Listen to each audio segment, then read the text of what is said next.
Jeshi la polisi kanda maalum ya Dar es Salaam limetoa taarifa mpya kuhusiana na sakata la mauaji ya mwanafunzi wa chuo cha IFM Dar es Salaam, James Rogers Temba, ambaye aliuawa na mwili wake kukutwa kwenye mto Msimbazi huku ukiwa hauna kichwa. Sasa taarifa ambayo imetoka leo Mei 6, 2026 inasomeka kama ifuatavyo, na nukuu: taarifa kwa umma. Jeshi la polisi kanda maalum Dar es Salaam linaendelea kupeleleza kwa uzito mkubwa tukio la mauaji ya mtu aliyetambulika kwa jina la James Rogers Temba, mwanafunzi wa mwaka wa pili katika chuo cha IFM Dar es Salaam, ambaye mwili wake ulikutwa unaelea kwenye maji yaliyokuwa yanatiririka katika mto Msimbazi, eneo la Kipawa, Ilala, tarehe 30 mwezi wa 4, 2026, huku ukiwa hauna kichwa. Polisi Dar es Salaam imewakamata watuhumiwa wanne ambao ni Steven Rogers Chaka, mbungu, miaka 31, afisa maabara, mkazi wa Bomang'ombe Hai, Kilimanjaro. Wa pili ni Anna Frank Lema Happiness Mchaga, mwenye miaka 30, mfanyabiashara, mkazi wa Tabata Chang'ombe. Wa tatu ni Twalib Hamis Mputo, mwenye miaka 23, mkazi wa Kigogo Kati, na wa nne ni Michael John Tambali, mwenye miaka 26, mkazi wa Kigogo Kati. Vipo pia baadhi ya vielelezo ambavyo vinachunguzwa kuhusiana na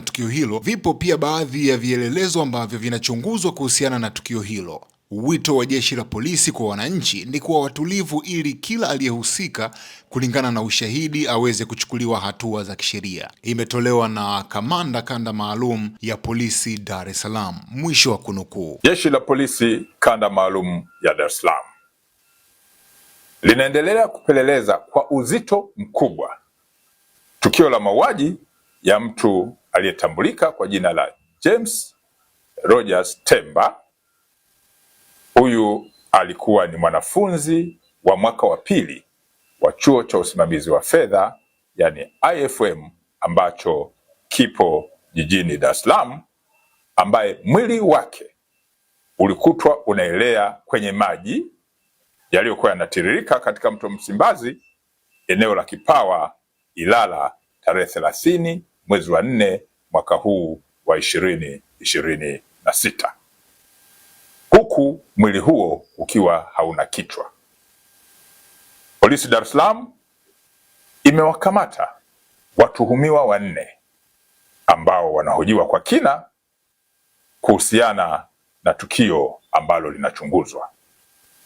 Watuhumiwa waliokamatwa na wanahojiwa ni pamoja na Steven Rogers Chaka, huyu ni mbungu, ana miaka 31, ni afisa maabara, mkazi wa Hai mkoani Kilimanjaro. Amekamatwa pia mwanamke mmoja ambaye ametambulika kwa jina la Anna Frank Lema maarufu kama Happiness. Huyu ni Mchaga mwenye umri wa miaka 30, lakini ni mkazi wa eneo la Tabata Chang'ombe. Amekamatwa pia mtu aliyefahamika kwa jina la Twalibu Hamisi maarufu kama Mputo, mwenye umri wa miaka 23, mkazi wa Kigogo Kati, Kinondoni, jijini Dar es Salaam. Amekamatwa mtu mwingine wa nne ambaye ametambulika kwa jina la Michael John maarufu kama Tambali, mwenye umri wa miaka 26. Huyu ni mkazi wa Kigogo, Kinondoni, jijini Dar es Salaam.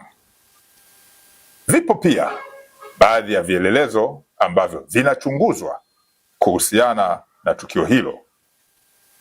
Wito wa jeshi la polisi kanda maalum ya Dar es Salaam kwa wananchi kuwa watulivu ili kila aliyehusika kulingana na ushahidi ambao unakusanywa na utakusanywa aweze kuchukuliwa hatua za kisheria.